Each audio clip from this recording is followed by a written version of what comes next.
तो राजा वृंदावन की तैयारी बनाए और राजा चले गए वृंदावन। भगवान कृष्ण को ढूंढने लगे और रानी साहिबा आ गई अयोध्या जी।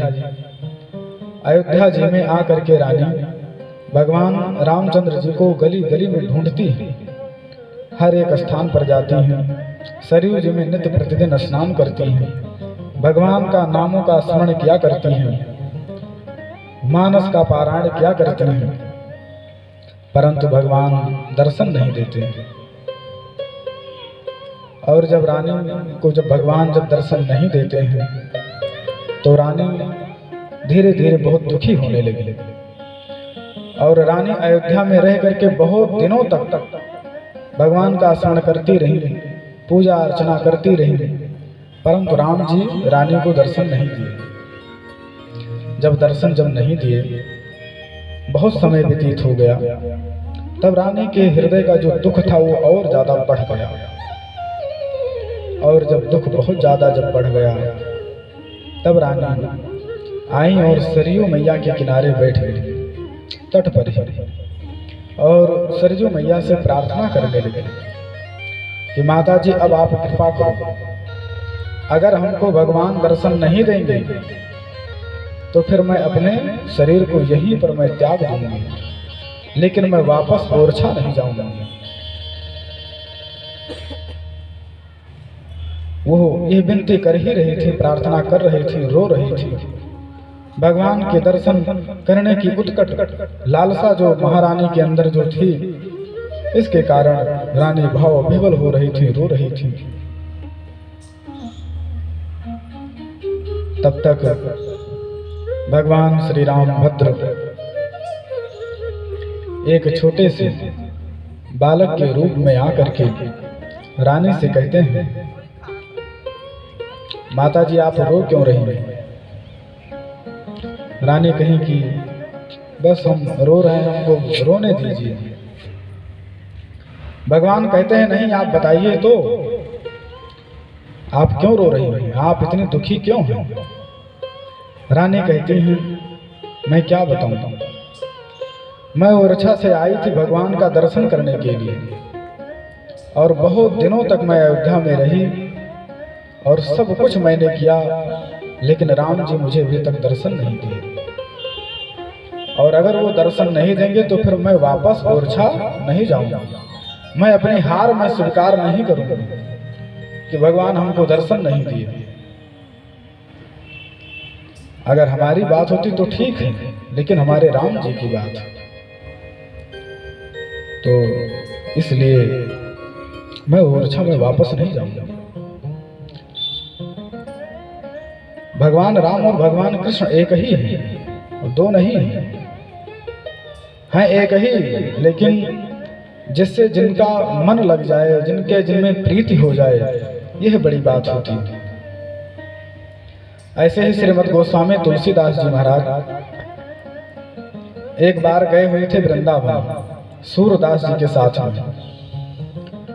तो जब गए वृंदावन तो वहां बांके बिहारी जी का गए दर्शन करने के लिए। सूरदास जी साष्टांग दंडवत प्रणाम किए बांके बिहारी जी को, और सूरदास जी कहे तुलसीदास जी प्रणाम करिए, ठाकुर जी विराजमान है, बांके बिहारी भगवान है, प्रणाम करिए। श्रीमद् गोस्वामी तुलसीदास जी महाराज कहते हैं कि काह कहो छवि आपकी भले बने हो नाथ, काह कहो छवि आपकी भले बने हो नाथ, पर तुलसी मस्तक तब नवे जब धनुष बाण लो हाथ।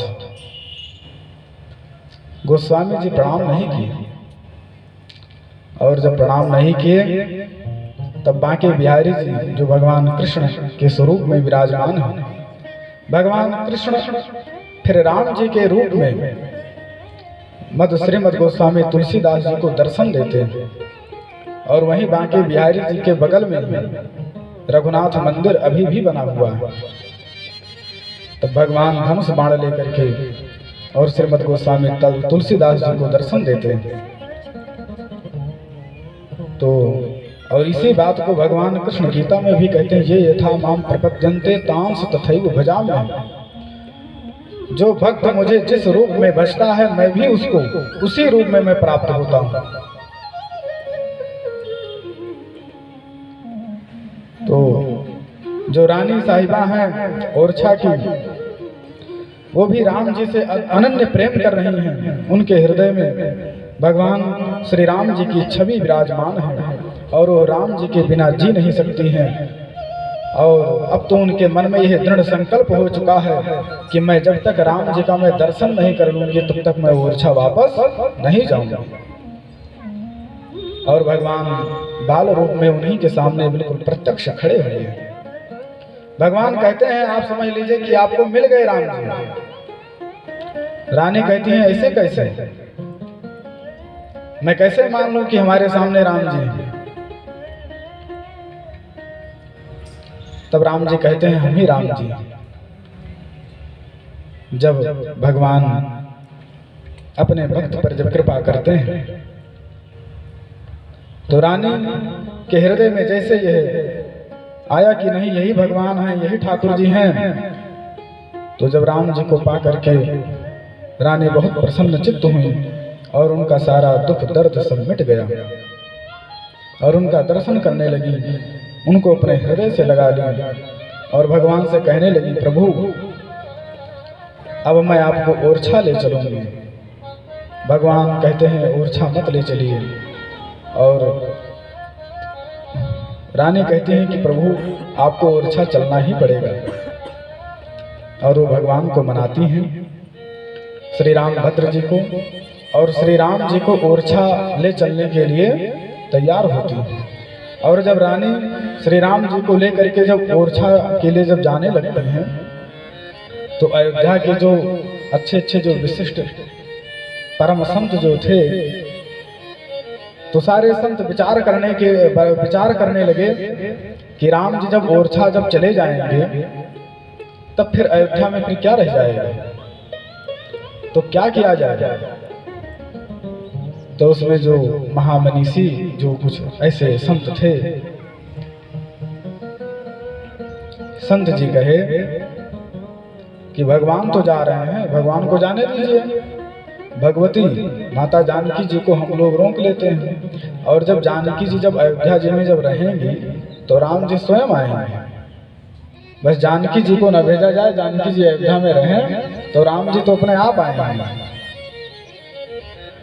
तो इस प्रकार से जानकी जी कनक भवन में ही विराजमान रही और रानी श्री राम जी को लेकर के ओरछा चली जाती है। और जब ओरछा लेकर के चली जाती हैं तो वहां पर राम जी रहते हैं। और एक दिन की बात है, राम जी ओरछा छोड़ करके अयोध्या जी आ गए। और जब अयोध्या जी जब आए तो ठाकुर जी का जो पीताम्बर था, पीताम्बर ओरछा में ही रह गया। पीताम्बर जब ओरछा में रह गया और रानी जी गई जब भगवान का पूजन अर्चन करने के लिए तो देखिए वहां ठाकुर जी है ही नहीं। अब तो जो है बहुत दुखी हुई। और जब माता जी जब बहुत दुखी हुई तब उनके मन में आया कि पीताम्बर तो यहीं पर छूट गया है ठाकुर जी का, इसका मतलब कि ठाकुर जी माता जी से मिलने के लिए अयोध्या गए हुए हैं। तो फिर कुछ समय के बाद में जब भगवान जी जब फिर ओरछा जब पहुंच जाते हैं उसी निवास स्थान पर ही, तो रानी कहती हैं और इनसे पूछती हैं कि कहाँ गए थे आप। राम जी पूरा वृत्तांत बताते हैं कि जानकी जी तो वहां हैं तो इसलिए जाना पड़ता है। तो रानी कहीं कि ठीक है आप जाइए और हमें कोई दिक्कत नहीं है, आप जाइए आइए, कोई परेशानी नहीं। तो ओरछा में भगवान श्री रामचंद्र जी अब भी विराजमान हैं। ओरछा के राजा राम ही हैं। और जो वहाँ के जो राजा साहब जो थे, राजा साहब अपना सिंहासन खाली कर दिए। अब तो वहाँ के राजा राम हो गए। तो वहाँ राज सिंहासन पर राम जी ही विराजमान है। इस भाव से आज भी पहले ओरछा में प्रातः काल में ओरछा में पहले आरती पूजन हो, पहले आरती हो जाती है। तो वहाँ आरती होने के पश्चात में फिर यहाँ कनक भवन में आरती होती है। और शाम के समय पर पहले कनक भवन में आरती हो जाती है, तब वहां ओरछा में आरती होती है। तो इस प्रकार से भगवान की यह जो मंगलमय जो लीला है, जगत का कल्याण करने वाली है। और यह जो कनक भवन है, कनक भवन में अब भी श्री सीताराम जी विराजमान हैं और भक्तों पर कृपा किया करते हैं। इसीलिए तो राजस्थान जी कहते हैं, कनक भवन दरवाजे पड़े रहो,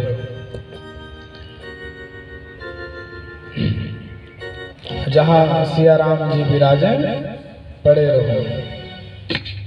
कनक भवन दरवाजे पड़े रहो, कनक भवन दरवाजे पड़े रहो, कनक भवन दरवाजे पड़े रहो, कनक भवन दरवाजे पड़े रहो, जहाँ सिया राम जी विराजे पड़े रहो, जहाँ सिया राम जी विराजे पड़े रहो, भवन दरवाजे पड़े रहो, कनक भवन दरवाजे पड़े रहो।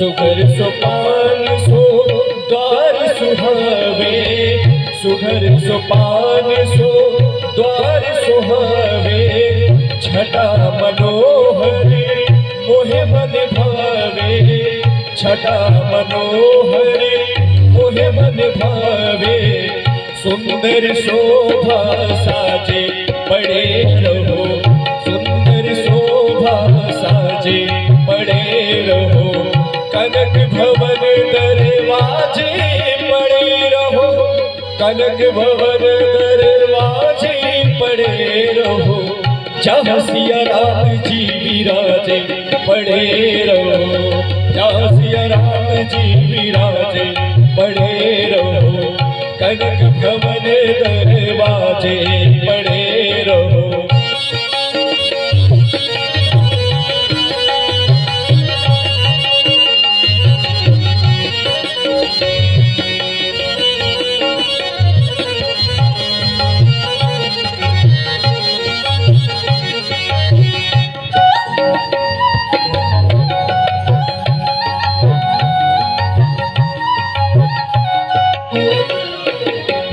अवध बिहारी सिंहासन सोहे, अवध बिहारी, अवध बिहारी सिंहासन सोहे, अवध बिहारी सिंहासन सोहे, संग जनक लली जीवन मोहे, संग जनक लली जीवन मोहे, अति अनुपम छवि साजे पड़े रहो, कनक भवन दरवाजे पड़े रहो, कनक भवन दरवाजे पड़े रहो, कनक भवन दरवाजे पड़े रहो, कनक भवन दरवाजे पड़े रहो, जहाँ सिया राम जी विराजे पड़े रहो, जहाँ सिया राम जी विराजे पड़े रहो, कनक भवन दरवाजे पड़े रहो।